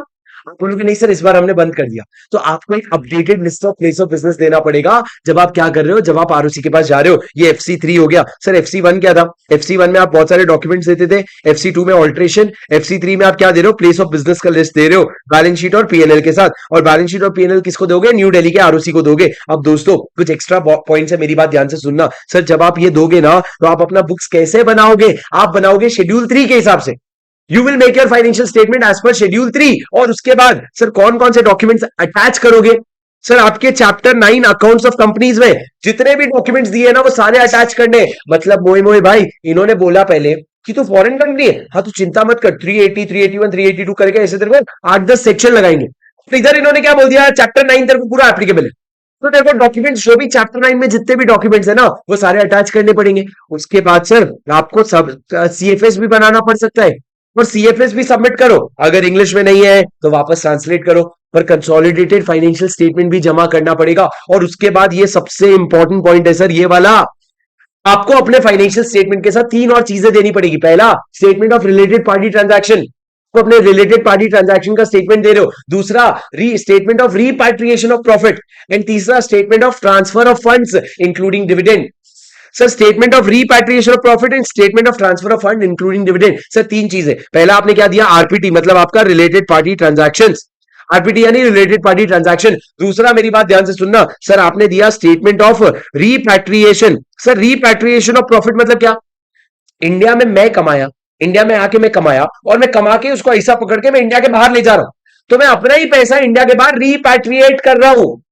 पर सर तीसरा हो गया ट्रांसफर। सर ट्रांसफर और रीपैट्रिएट में फर्क क्या है, ट्रांसफर मतलब एक कंपनी अपना ही पैसा कंपनी इंडिया के बाहर लेके जा रही है, अपने पास ही रखा हुआ है, इंडिया के बाहर लेके जा रही है। पर सर ट्रांसफर में क्या होता है पता है, कंपनी अपना पैसा अपने पास नहीं रख रही है, डिविडेंड बांट रही है जैसे कि, तो कंपनी का पैसा किसके पास जाएगा, शेयर होल्डर के पास, और शेयर होल्डर इंडिया के बाहर है। तो अगर उस तरह का ट्रांसफर भी कर रहे हो ना तो वो भी स्टेटमेंट दो। तो 3 स्टेटमेंट सर याद कर लो, आरपीटी, रीपैट्रिएशन, ट्रांसफर, आरपीटी, रीपैट्रिएशन और ट्रांसफर ऑफ फंड, ये तीनों का आपको स्टेटमेंट देना पड़ेगा। और सर सुनो, आप कब तक डिलीवर करोगे, with in 6 months from the close of financial year. ROC के पास कब डिलीवर करोगे, साल खत्म होने के 6 महीने के अंदर। और सर ये 6 महीने का टाइमलाइन जो है ना, आरओसी चाहे तो 3 महीने तक बढ़ा सकता है, उससे ज्यादा नहीं। मतलब टोटल क्या, टोटल 9 महीने के अंदर आपको डिलीवर करना पड़ेगा। सर आप मेरी बात समझ रहे हो। उसके बाद इन्होंने हद कर दी और ये कह दिया ऑडिट ऑफ बुक्स का भी प्रोविजन लगेगा, मतलब ऑडिट ऑफ बुक्स भी होगा भाई, सीए और अ फर्म और एन एलएलपी ऑफ सीए। और उसमें चैप्टर 10 जो है वो पूरा एप्लीकेबल होगा। हद हो गई भाई, चैप्टर 9 और 10 तो तूने एप्लीकेबल कर ही दिया, उसके बाद तू क्या एग्जामेशन दे रहा है मेरे को। वरुण कह रहे हैं सर रीपैट्रिएशन और री रेमिटेंस में क्या फर्क है राजा? रीपैट्रिएशन ऑफ प्रॉफिट होता है, रेमिटेंस किसी भी चीज का होता है। रीपैट्रिएशन ऑफ प्रॉफिट होता है। रीपैट्रिएशन मतलब कहीं से भी कमाया इंडिया लेके आ रहे हो या कहीं से इंडिया के बाहर लेके जा रहे हो। सर रीपैट्रिएशन और रेमिटेंस आपके अभी के लेवल पे सेम है। जब अपन फेमा पढ़ेंगे तो आगे लगेगा तो डिस्कशन कर लेंगे। अभी के लिए मेरी बात समझो सर, ये आपका बैलेंस शीट पीएनएल का कोई दम नहीं है इस सेक्शन में। दम में बस आपको सिर्फ इतना याद करना है, बैलेंस शीट और पीएनएल जब आरओसी को दोगे तो FC3 में प्लेस ऑफ बिजनेस भी दे देना, कितने कितने एक्टिव है, शेड्यूल 3 के हिसाब से बनाओगे, ये बड़ी बात है। उसके बाद इन्होंने बोला चैप्टर 10 भी लगेगा, चैप्टर 9 भी लगेगा। सर चैप्टर उसके अलावा 3 चीजें अटैच करना, statement of RPT, statement of repatriation of profit and statement of transfer of fund, जिसमें आप अपने डिविडेंड्स को भी, डिविडेंड का भी डिटेल इंक्लूड करना। 6 महीने के अंदर दे देना, लगे तो 3 महीने का एक्सटेंशन दे देना। उसके बाद सर इन्होंने एक एक्स्ट्रा पॉइंट बता रखा है एनुअल रिटर्न के बारे में। मेरी बात ध्यान से सुनना सर, एनुअल रिटर्न का क्या है, मेरी बात मेरी एकदम ध्यान से सुनना सर। एनुअल रिटर्न मतलब साल में एक रिटर्न भरोगे आप, कब? In the form FC4। कितने दिन के अंदर? साल खत्म होते के 60 दिन के अंदर टू आरओसी, जिसमें आप सारे डिटेल्स दोगे। सर ये एनुअल रिटर्न भी एक पॉइंट है जो आपके आईसीआई मॉड्यूल में नहीं डाला था इन्होंने, पर सीधा एग्जाम में पूछा था इन्होंने। तो एनुअल रिटर्न मतलब साल खत्म होते के 60 डेज के अंदर, मान लो आपका साल खत्म हुआ 31 मार्च को, तो उसका 60 डेज यानी कि 31 मई तक आपको एनुअल रिटर्न FC4 में जमा करना पड़ेगा। तो FC4 क्या हो गया सर? FC4 क्या हो गया? आपका एनुअल रिटर्न हो गया। ये 4 फॉर्म आपके हो गए। आगे बढ़ते हैं, मेरी बात ध्यान से सुनना सर। सेक्शन 382 से लेके कुछ भी नहीं है 386 तक। 382 क्या कहते हैं भैया? तुम अगर एक फॉरेन कंपनी हो ना, चिल्ला चिल्ला के हर जगह बता दो फॉरेन कंपनी हो, कहां का चिल्लाई सर? या तो आप अपने सारे प्लेस ऑफ बिजनेस के बाहर बताओ, सारे ऑफिसेस के बाहर, और तुम अपने business letter heads, bill heads, invoices हर जगह लिखो। मतलब एक तो ऑफिसेस के बाहर और दूसरा अपने सारे डॉक्यूमेंट में। सर क्या क्या लिखोगे? आपको 3 चीजें लिखनी है। पहला, आपकी कंपनी का नाम, country of incorporation and state whether the liability of members is limited. आप ये बताओ आपके मेंबर्स की लाइबिलिटी क्या है, लिमिटेड है क्या अनलिमिटेड है? को ये बताना पड़ेगा मेंबर की लाइबिलिटी लिमिटेड है। और सर ये कौन से लैंग्वेज में लिखोगे? देखो सर, ऑफिस के बाहर जब लगा रहे हो तब तो इंग्लिश और वहां का वर्नाक्युलर लैंग्वेज दोनों लिख सकते हो। ऑफिस के बाहर जब लगा रहे हो तो इंग्लिश और वर्नाक्युलर लैंग्वेज दोनों भी चलेगा। पर दोस्तों जब आप लेटर हेड्स, इनवॉइसेस में डाल रहे हो ना, तो दो दो लैंग्वेज में इतना सब नहीं लिख सकते, इसलिए यहां पे सिर्फ इंग्लिश लैंग्वेज आएगा, दूसरा लोकल लैंग्वेज कुछ नहीं आएगा। दूसरा लोकल लैंग्वेज कुछ नहीं आएगा सर, उस सेक्शन में दम ही नहीं है। सर इंपॉर्टेंट है आपका सर्विस ऑफ डॉक्यूमेंट। मेरी बात ध्यान से सुनना, सर्विस ऑफ डॉक्यूमेंट। मेरे को एक बात बताओ सर, मेरे को, मैं आरओसी हूं, मेरे को टेस्ला को कोई नोटिस भेजना है, मैं यूएस नहीं भेजना चाहता, मैं क्या करूं? सर यूएस नहीं भेजना चाहते ना, then you address it to the authorized representative. आप अपने ऑथराइज्ड रिप्रेजेंटेटिव जो इंडिया में है, मजनू भाई, उनको एड्रेस कर दो और उनको प्रॉपरली डिलीवर कर दो। तो प्रॉपरली डिलीवर कैसे करें? या तो भाई हैंड डिलीवर कर दो, पोस्ट भेज दो, या उनके ईमेल एड्रेस पे भेज दो, जैसे भी भेज दो, तुम उनको एक बार डिलीवर कर दोगे ना, किनको? मजनू भाई को, तो आपने फॉरेन कंपनी को नोटिस सर्व कर दिया, ऐसा मान लिया जाएगा। क्या लिखा है सर? एनी नोटिस और other document required to be served on foreign company shall be deemed to be served if addressed to the authorized representative of foreign company and left at, या तो तुमने उसके ऑफिस में छोड़ दिया, या send by post और electronic mode at such address. आपने उस एड्रेस पे छुड़वा दिया, आपने उस एड्रेस पे पोस्ट कर दिया या इलेक्ट्रॉनिक मोड से भेज दिया, तो क्या माना जाएगा? आपने प्रॉपर नोटिस कंपनी में सर्व कर दिया। इसलिए तो ऑथराइज्ड रिप्रेजेंटेटिव बनाया था। याद करो, authorised representative means a person resident in India who is capable of receiving notice on behalf of the company. तो अगर आरओसी को नोटिस भेज रहे हैं तो इस तरीके से भेजेगा। अरे समझे क्या तुम?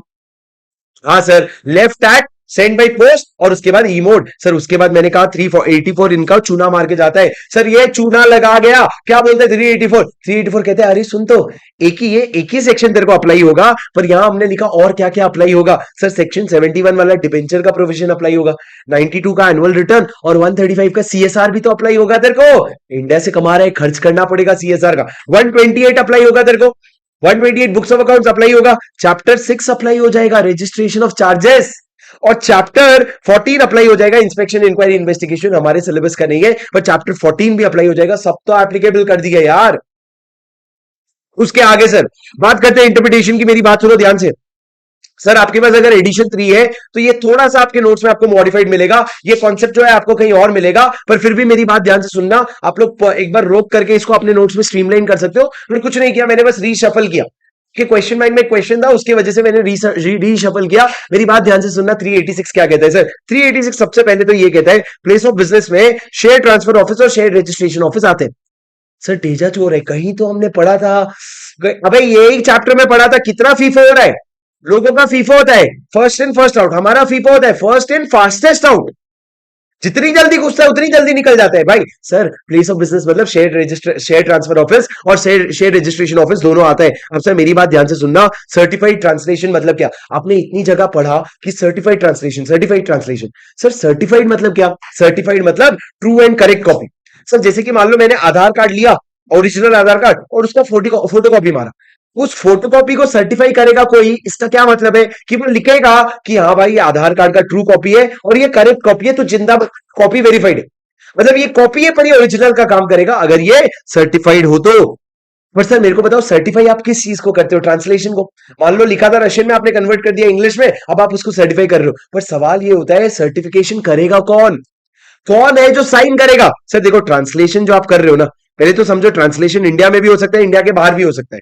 अब सवाल ये है उस ट्रांसलेशन को सर्टिफाई कौन करेगा? सर अगर ट्रांसलेशन इंडिया में हुआ है तो बात अलग है, ट्रांसलेशन आउटसाइड इंडिया हुआ है तो बात अलग है। सर अगर इंडिया में ट्रांसलेशन हुआ है, मतलब इंडिया के किसी बंदे ने ट्रांसलेट किया, तो सर्टिफाई कौन करेगा? सर कोई भी एडवोकेट या जज of A high court, high court का जज करेगा, या फिर affidavit of a competent person who in the opinion of registrar has adequate knowledge of both the language। क्या कहा मैंने? सर या तो आप कैसे सर्टिफाई कर सकते हो? एक एफिडेविट के थ्रू। एफिडेविट मतलब एक पेपर में लिख के देगा। कौन लिख के देगा? सर कोई भी एक ऐसा इंसान जो आरओसी के ओपिनियन में दोनों लैंग्वेज का नॉलेज रखता है।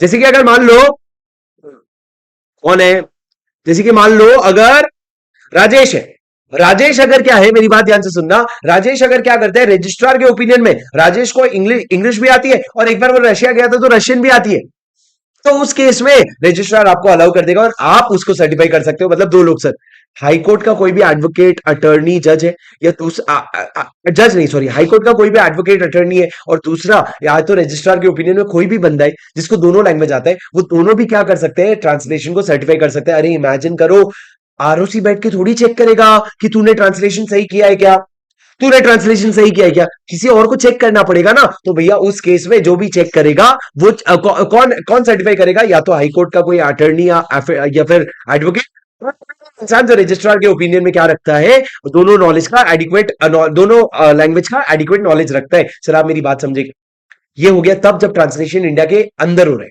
अगर ट्रांसलेशन इंडिया के बाहर होगा तो क्या होगा सर? अगर ट्रांसलेशन इंडिया के बाहर होगा तो इसको कौन ऑथेंटिकेट करेगा? पहला, an official having custody of the original. जिसके पास ओरिजिनल डॉक्यूमेंट का कस्टडी है ना, वही या तो ऑथेंटिकेट कर सकता है, या दूसरा sir notary of the company, जहां पे बाहर वाली कंपनी है, वहां का बाहर वाली कंट्री है, वहां की नोटरी भी ऑथेंटिकेट कर सकता है। मतलब जिसके पास ओरिजिनल ओरिजिनल डॉक्यूमेंट की कस्टडी है वो, या नोटरी, ये दोनों लोग क्या कर सकते हैं? सर्टिफाई। सर ये इंपॉर्टेंट है, इस पे आपको क्वेश्चन दिखेंगे। सर इंडिया में है, सुनो बस इतना से सुनो, इंडिया में ट्रांसलेशन हो रहा है तो हाईकोर्ट का एडवोकेट कोई भी इंसान जो रजिस्टर के ओपिनियन में दोनों लैंग्वेज का नॉलेज रखते हैं। पर अगर आप इंडिया के बाहर ट्रांसलेट करवा रहे हो तो उस केस में जिसके पास उसकी ओरिजिनल डॉक्यूमेंट्स की कस्टडी है, और दूसरा जो नोटरी है, वो दोनों में से कोई भी क्या कर सकता है? सर्टिफाई कर सकता है। सर समझे क्या? समझे क्या? हाँ सर। ओके।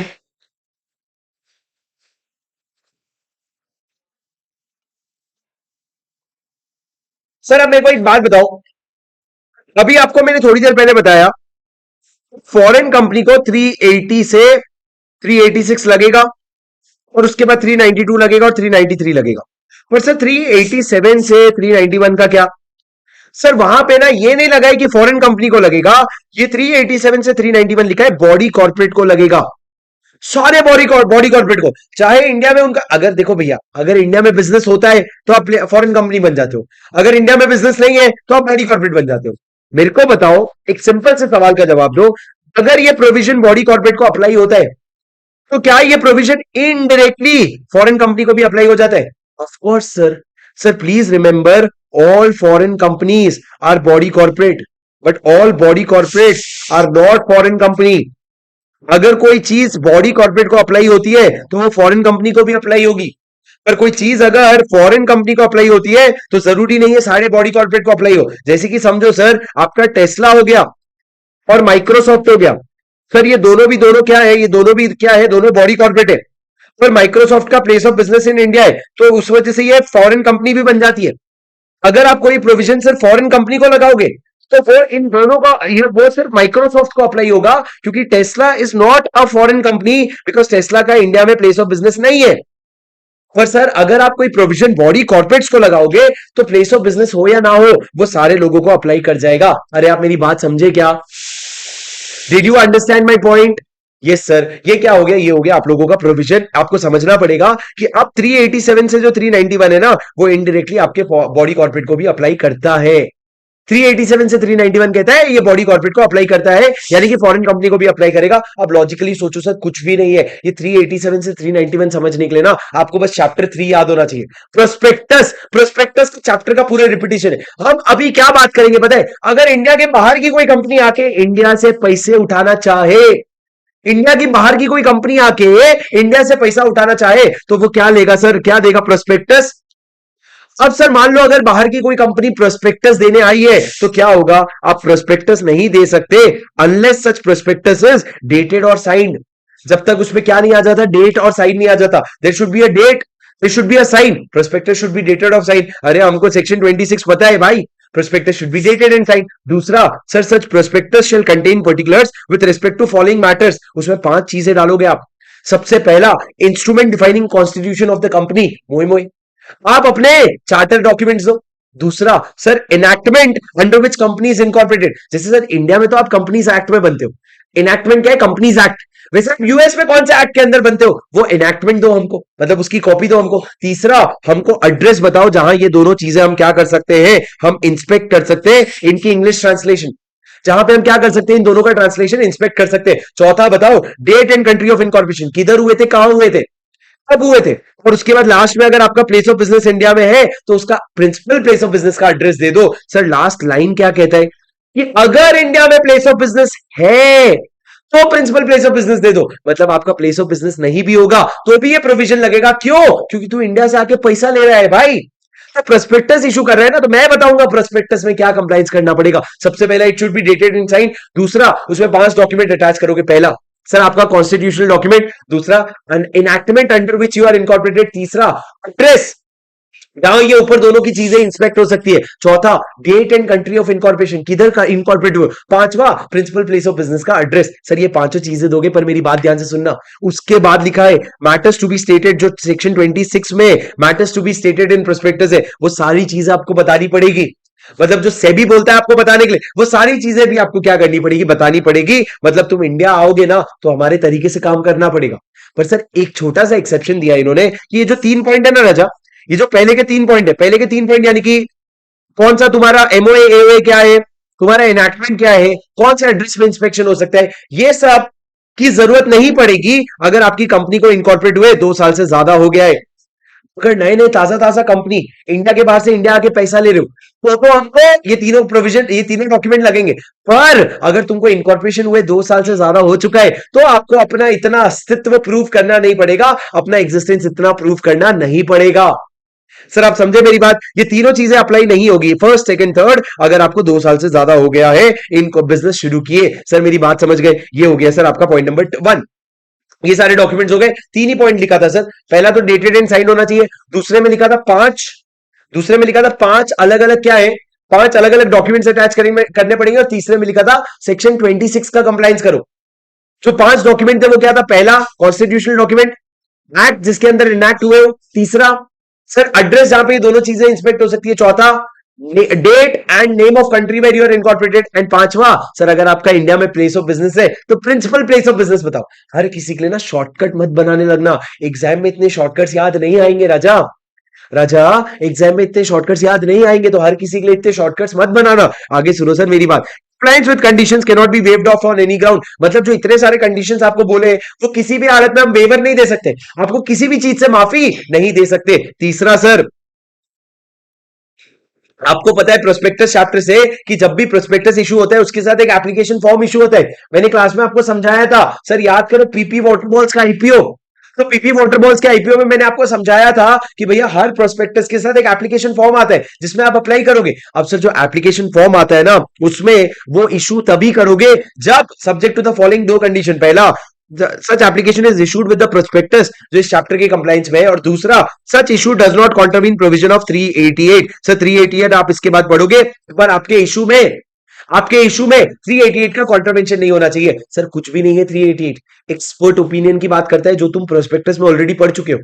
कि अगर मेरे प्रोस्पेक्टस में एक ऐसा स्टेटमेंट है जो मेरे को लगता है किसी एक्सपर्ट ने दिया है, तो मेरे को एक्सपर्ट का रिटर्न कंसेंट चाहिए। वो रिटर्न कंसेंट विड्रॉ नहीं हुआ होना चाहिए, और एक स्टेटमेंट में अपने प्रोस्पेक्टस में डालूंगा कि एक्सपर्ट का रिटर्न कंसेंट आ गया और उसने विड्रॉ नहीं किया है, जाके वो एक्सपर्ट स्टेटमेंट वैलिड रहेगा। तो उसका कंप्लायंस आपको करना पड़ेगा, तभी आप एप्लीकेशन फॉर्म इशू कर सकते हो। अब दोस्तों मेरी बात ध्यान से सुनना, एप्लीकेशन फॉर्म नहीं लगेगा अगर आप अंडर राइटिंग अग्रीमेंट के लिए प्रोस्पेक्टस दे रहे हो, तो आपको एप्लीकेशन फॉर्म नहीं लगेगा। और लास्ट सर, सेक्शन 387 दो केस में अप्लाई नहीं होगा। पहला, where the relating to the issue of securities to existing member और डिबेंचर होल्डर। आप अपने एग्जिस्टिंग मेंबर या डिबेंचर होल्डर को दे रहे हो, या फिर offering securities which are uniform with securities previously issued and already listed on a stock exchange. Sir ये सेम टू सेम पॉइंट ना आपका सेक्शन 26 में लिखा हुआ है, प्रोस्पेक्टस में लिखा हुआ है कि आप अगर अपने एग्जिस्टिंग शेयर होल्डर्स को शेयर्स दे रहे हो, या आप existing shares new share holder को दे रहे हो, मतलब एग्जिस्टिंग शेयर्स जो लिस्टेड है रिकॉग्नाइज्ड स्टॉक एक्सचेंज में, उसी को फिर से इशू कर रहे हो, तो उस केस में आपको ये चैप्टर का, ये सेक्शन का कंप्लायंस नहीं करना पड़ेगा।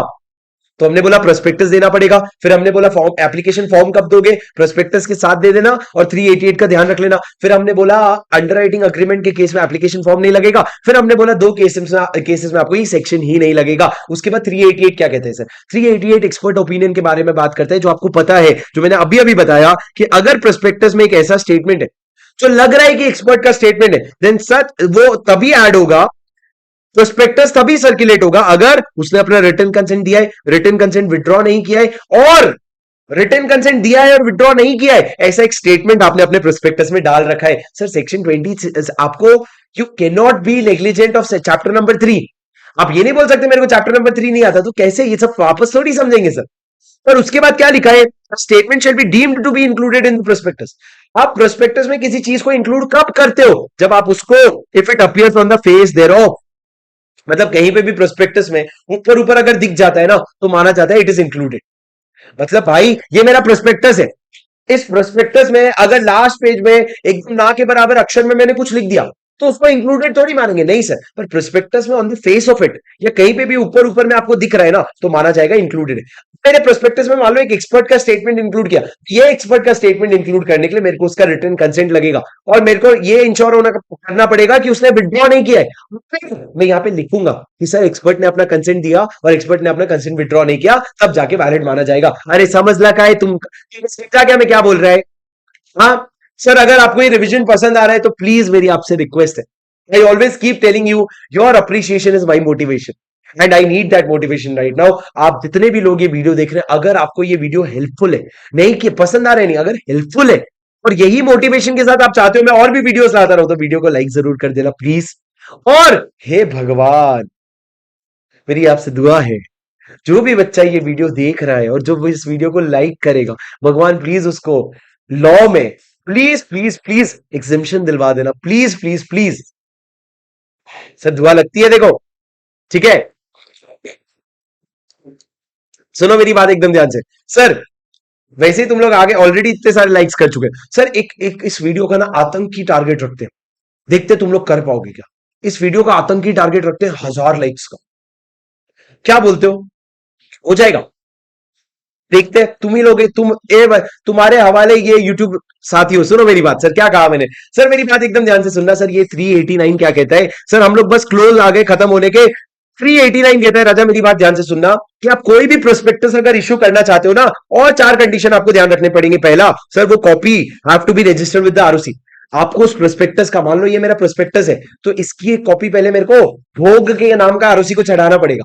सर अब जब आप आरओसी को दे रहे हो, तो आरओसी को दोगे तब सर्टिफाइड होना चाहिए। सर सर्टिफाइड में कौन साइन करेगा? सर चेयरपर्सन साइन करेंगे and 2 directors as approved by resolution of managing director. 2 director sign करेंगे सर, मतलब चेयरपर्सन भी साइन करेगा एंड 2 डायरेक्टर साइन करेंगे। उसके बाद आप आरओसी को जमा करोगे। उसके बाद सर प्रोस्पेक्टस, उसके ऊपर लिखना कि इसकी एक कॉपी आरओसी को डिलीवर हो गई है। उसके बाद तीसरा सर, आपका अगर एक्सपर्ट कंसेंट है ना, तो एक्सपर्ट का कंसेंट भी आप प्रोस्पेक्टस के साथ अटैच करना। और चौथा जो डॉक्यूमेंट हम आपको बोलेंगे वो आप अटैच करना। मतलब 4 चीजें ध्यान में रखो सर। इश्यू करने के पहले आरओसी के पास जाओ, सर्टिफाइड लेके जाओ। सर्टिफाइड में आप क्या करोगे? चेयरपर्सन का सिग्नेचर और 2 डायरेक्टर का सिग्नेचर, और उसके बाद रिटर्न कंसेंट ले लेना, एक्सपर्ट का कंसेंट भी अटैच कर लेना, और अदर डॉक्यूमेंट्स लेकर के चले जाना। पर दोस्तों इससे ना एक बहुत इंपॉर्टेंट क्वेश्चन आया है, सर अदर डॉक्यूमेंट्स में मैं क्या लेके जाऊंगा?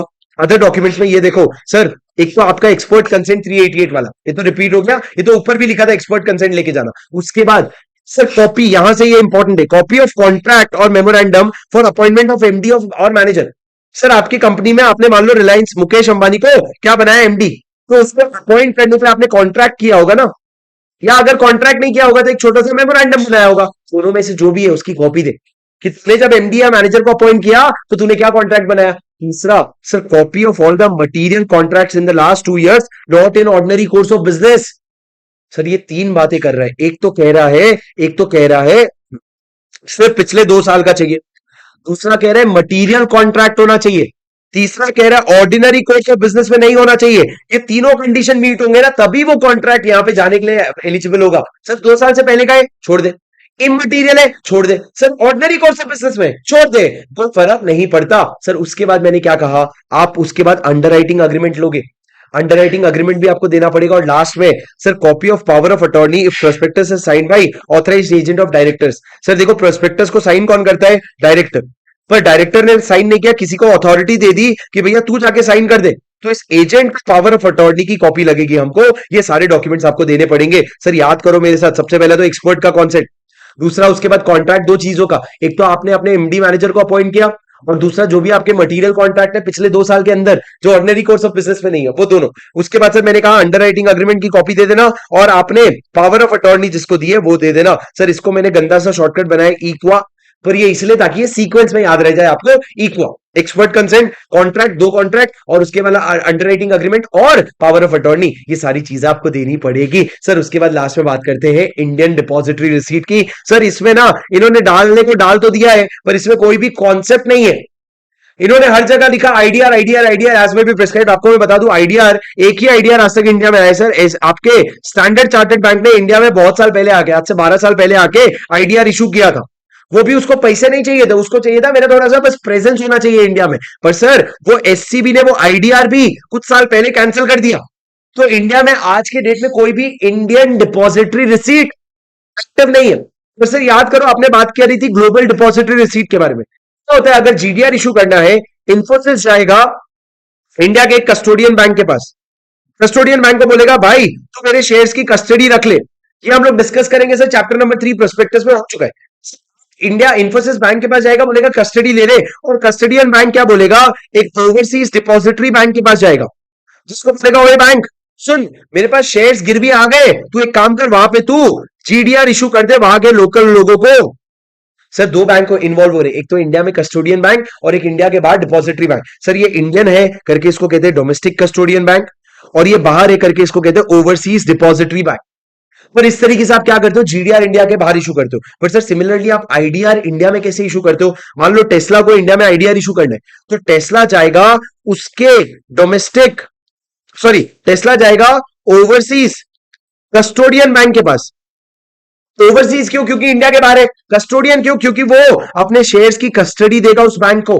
सर जब वो बैंक ओके करेगी तो इंडिया में जो डोमेस्टिक डिपॉजिटरी बैंक है वो क्या इशू करेगा, वो यहाँ के लोगों को normal Indian depository receipt issue करेगा। सर आपको पता होना चाहिए इनकी प्राइसेस इनके साथ साथ चलती है, मतलब जैसा शेयर का प्राइस बढ़ेगा कमेगा वैसा आईडीआर का प्राइस बढ़ेगा कमेगा, और वैसे ही कमाओगे आप। सर ये यहाँ पे देखो डोमेस्टिक कस्टोडियन बैंक है, डोमेस्टिक मतलब जो इंडिया में है, ओवरसीज मतलब जो इंडिया के बाहर है। सर यहाँ पे कस्टोडियन बैंक डोमेस्टिक है, डिपॉजिटरी बैंक ओवरसीज है। आईडीआर के केस में आपका डिपॉजिटरी बैंक डोमेस्टिक है और कस्टोडियन बैंक ओवरसीज है। सर बैठ के शांति से सोचोगे तो समझ आएगा, पर ये पॉइंट है सर। पर आईडीआर में इंडिया में इंडिया में कुछ नहीं है सर, आईडीआर में बस ये है आईडीआर इशू करना है, आरबीआई का अप्रूवल ले लेना, सेबी का अप्रूवल ले लेना, आपको ये बिल्कुल भी पढ़ने की जरूरत नहीं है, ठीक है। उसके बाद सर सेक्शन नंबर 391 आता है, जितना मैंने समझाया आपके लिए बस इतना ही काफी है, ये याद रखना ओवरसीज कस्टोडियन क्या होता है, डोमेस्टिक डिपॉजिटरी क्या होता है, आईडीआर आएगा तो ये लिख के चिपका के आ जाना। सर उसके बाद मेरी बात सुनो, 391 क्या कहता है, एप्लीकेशन ऑफ सेक्शन 34 एंड 36, 34 और 36 क्या कहते हैं, winding up. Sir winding up का provision as it is apply हो जाएगा आपको, और आपकी कंपनी जो है वाइंडिंग अप हो सकती है। अब मेरी बात सुनना sir, issue of prospectus by company incorporated outside India as they apply to prospectus of India. Sir section 34 और से 36 तीनों लगेगा, मतलब आपका criminal misstatement, civil liability, civil misstatement, और उसके अलावा जो भी मिसलीडिंग मिस स्टेटमेंट था वो सारे प्रोविजन आपको एप्लीकेबल हो जाएंगे जैसे एक इंडियन कंपनी को लगते हैं, मतलब झूठ मत बोलना प्रोस्पेक्टस में। सर लास्ट में मेरी बात सुनना, पनिशमेंट बहुत इंपॉर्टेंट, बहुत बहुत बहुत इंपॉर्टेंट है सर। फॉरेन कंपनी का पनिशमेंट क्या है सर अगर आपने इस चैप्टर का कोई भी कॉन्ट्रावेंशन किया तो फॉरेन कंपनी को फाइन लगेगा 1 लाख रुपए से 3 लाख रुपए, और एडिशनल फाइन लगेगा हर दिन का 50,000 रुपया। डॉलर में कमा रहे हैं ना, तो हमने मिनिमम बेसिक फाइन लिखा कितना है, 1 लाख से 3 लाख। तो एक दिन का एडिशनल फाइन कितना है, 50,000 रुपया। और ऑफिसर इन डिफॉल्ट अगर है तो उसको 25,000 से 5 लाख लगेगा। सर ये इकलौता कंपनीज एक्ट का पेनल्टी है जहां पे आप देखो ऑफिसर इन डिफॉल्ट को जो मैक्सिमम लग रहा है वो आपकी कंपनी के मैक्सिमम से ज्यादा है। मतलब वैसे तो आपने देखा है कंपनी को 5 लाख लगता है तो इंडिविजुअल को 1 लाख लगता है, पर यहाँ कंपनी को 3 लाख लग रहा है और इंडिविजुअल को 5 लाख लग रहा है। सर ये लिमिट एग्जाम में आएगा, तुम लिखवा लो, तुम याद ही नहीं कर रहे हो पर तुम लिखवा लो। सर फॉरेन कंपनी का 1 लाख से 3 लाख और ऑफिसर इन डिफॉल्ट का 25,000 से 5 लाख तक का क्या हो जाएगा, पेनल्टी हो जाएगा। सर मेरी बात समझे क्या? जेल जाने का कोई हिसाब है नहीं सर, जेल जाने का कोई हिसाब नहीं है सर। 393 भी इंपॉर्टेंट है, क्या कहते हैं सर 393? मेरी बात ध्यान से सुनना प्लीज दोस्तों। 393 ये कहता है, राजा इधर देखो, 393 ये कहता है, प्लीज इधर मेरी बात ध्यान से सुनना। 393 ये कहता है सर अगर एक फॉरेन कंपनी है और उसने कॉन्ट्रावेंशन किया इस चैप्टर का और उसने किसी के साथ कॉन्ट्रैक्ट में एंटर किया था, मेरे को बताओ सर इसका कॉन्सिक्वेंस क्या होगा? ये कॉन्ट्रैक्ट वॉइड हो जाएगा क्या? नहीं सर, कॉन्ट्रैक्ट पार्शियली वॉइड होगा। कैसे? सर जब आप कॉन्ट्रावेंशन करके बैठे हो ना तो आप एज ए फॉरेन कंपनी इस इंसान पे केस नहीं कर सकते, पर ये जो अदर पार्टी है ना ये आप पे बिंदास केस कर सकता है। आप वो उस दूसरे इंसान को कोई नहीं रोक रहा, रोक हम किसको रहे? सिर्फ आपको रोक रहे कि आप इंडिया के लीगल एक्शन नहीं ले सकते जब तक आप कंप्लाइंसेस ना कर दो। हाँ, पर जब एक बार आप कंप्लाइंस कर दो उसके बाद आप लीगल एक्शन ले सकते हो, कोई प्रॉब्लम नहीं है। तो सर यहां क्या लिखा है? Companies failure to comply with provision of this chapter shall not affect the validity of the contract or its liability to be sued in respect thereof. ना तो वैलिडिटी इफेक्ट होगी, ना ही आपका ना ही आप पे केस करने से कोई रोक सकता है। But company shall not be entitled to bring any suit or make any counterclaim against the other person unless the company has complied with the provision। मतलब जब तक तुम कंप्लाइंस नहीं कर देते तब तक तुम सामने वाले पे केस नहीं कर सकते, सामने वाला तुम्हारे पे केस करेगा। सर समझे मेरी बात? और लास्ट सेक्शन आपका आज के इस चैप्टर का सर 393 ए क्या कहता है राजा? 393 ए कहता है सेंट्रल गवर्नमेंट के पास पावर है कि वो चाहे तो किसी को एग्जेम्पशन दे सकता है, वो चाहे तो किसी को एग्जेम्पशन दे सकता है। किस चीज से? इस चैप्टर की कंप्लाइंस से। और सर उसने अपने पावर को यूज करके, मेरी बात सुनना, उस पावर को यूज करके आईएफएससी को एग्जेम्पशन दिया भी है जो एससीजेड में सेटअप है। और ये एग्जेम्पशन आपने पढ़ लिया सर जब आपने इलेक्ट्रॉनिक बोर्ड का डेफिनेशन पढ़ा कि भैया अगर आईएफएससी में आके आप अगर सिक्योरिटीज ऑफर करते हो तो उस केस में आपको place of business in India नहीं माना जाएगा, आप पे फालतू ये चैप्टर का प्रोविजन नहीं लगेगा। सर ये मेरे तरफ से जितना रिवीजन में हो सके राजा, जितना शॉर्टेस्ट टाइम में हो सके बट ये डिटेल्ड रिवीजन हो सके वो मैंने करवा दिया। 1 घंटे का वैल्यू है इसकी। 1 घंटे की वैल्यू क्यों है सर? क्योंकि 1 घंटा आप दे करके एग्जाम में 4 से 6 नंबर स्कोर कर सकते हो। This is a very important chapter, promise me that you are going to read it and finish it today. Sir मैं आप लोगों को रेकमेंड करूंगा जेन्युइनली जेन्युइनली, मेरे नोट्स जो है summary notes, it is priced very reasonably. मैं चाहता ना उसको 1,000 रुपए 1,500 रुपए रखता और लेने वाला बच्चा लेता ही लेता, but it is very price very cheaply because I want it to be at every home. और आपको 2 किताबें मिलती है, समरी नोट्स और question bank. Trust me it is your ultimate solution to clear your exams. सिर्फ 200 page में पूरा law खत्म हो जाता है। जिनके पास अल्टीमेट सोल्यूशन है कमेंट पे जरूर बताओ अल्टीमेट सोल्यूशन है, और जिनके पास नहीं है तुम लोग फटाफट ले लो और फिर आके कमेंट में बताओ हाँ सर ले लिया। पर दोस्तों you should have a copy of this, trust me it is you are going to love it for sure.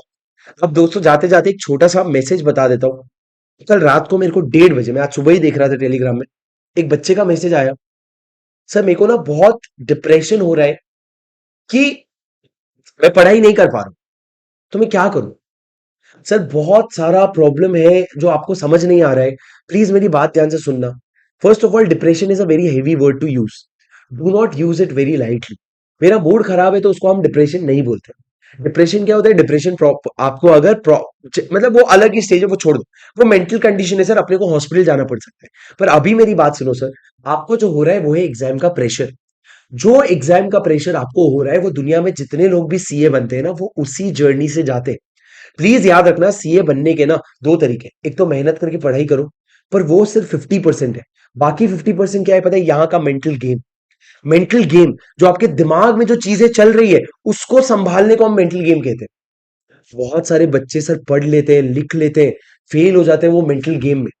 मतलब वो अपने दिमाग को नहीं संभाल पाते कि जब मेरे को नहीं भटकना है तब मैं नहीं भटक रहा हूं, जब मेरे को नहीं पढ़ना चाहिए, जब मेरे को पढ़ना चाहिए तब मैं पढ़ रहा हूं। ये मेंटल गेम संभाल लो ना तुम, आधी जीवन जीत जाओगे तुम। सर बच्चा रात को फोन पे बात करता है अपने बॉयफ्रेंड गर्लफ्रेंड से, रख नहीं पाता है, बैन कर दो उनको। सर मैं आपको बताता हूँ, जब मैंने अपनी प्रिपरेशन की थी ना सी इंटर में, मैंने अपने घर वालों को साफ साफ बोल दिया था मैं बहुत बिजी हूँ पढ़ाई में, मेरे को कॉल मत करना। और जब मैं अपने पापा मम्मी को बोल दिया कि आप मुझसे बात मत करना, मैं पढ़ाई कर रहा हूं, तो मजाल है मैं दुनिया में किसी और से बात करूं। जब दो इंसान जिनको जेन्युइनली दुनिया में मेरे से फर्क पड़ता है, मेरे बारे में फर्क पड़ता है, जब वो मेरे को पूछ रहे हैं खाना खाया क्या, तो जेन्युइनली उनको फर्क पड़ता है, उनसे मैं बात करना अगर बंद कर दिया तो वो क्यों? ताकि उसके बाद मैं बाकी सारे लोगों से बात करना बंद कर दूं। क्योंकि मैं किसी से बात भी कर रहा हूं ना, मेरा दोस्त हम गप मार रहे, मेरे को गिल्ट आ रहा है कि यार तू घर पे बात नहीं कर रहा है, इनसे बात कर रहे, क्या नॉनसेंस है। तो दोस्तों, take such steps which is going to make sure that in the next coming days you only sit and study. Nothing else can help you get this degree. Only study and take care of your mental health. Be happy यार, be happy. आप मन में खुश रहोगे ना, आप अपने आप को ऑल इज वेल बोलोगे ना, जेन्युइनली ऑल इज वेल काम करता है। Just say yourself that everything is going fine. 10 दिन में एक दिन पढ़ाई नहीं हुई ना, अपने आप को ऐसे माफ कर देना। पर ऐसे माफ कब कर पाओगे पता है? जब दिल को पता है कि तूने कोशिश पूरी की पर नहीं हो सका, तब ना चुटकी में माफ कर दोगे। क्यों माफ नहीं कर पाते हो पता है? कहीं ना कहीं चोरी करी है, काम चोरी। वो काम चोरी बंद कर दो, your mental peace will come back at its place. So please be very desperate, dedicated and discipline. Comment पे लिख के बताओ, sir I am going to be very dedicated, very discipline and very desperate with my studies and I am going to nail it in this attempt. ये आप मेरे को comment में बताओगे that I will give my 200% in this attempt. चलो guys, thank you so much. I will see you in the next video. Until then take care and I will see you. Video को like जरूर कर देना, channel को subscribe कर लेना, क्योंकि ऐसे बहुत सारे वीडियोस आपको आते रहेंगे और आपको बहुत मदद मिलने वाली है। मिलता हूं आपसे अगले वीडियो में। Until then take care. This is your C buddy Shubham Singhal signing off. Bye bye.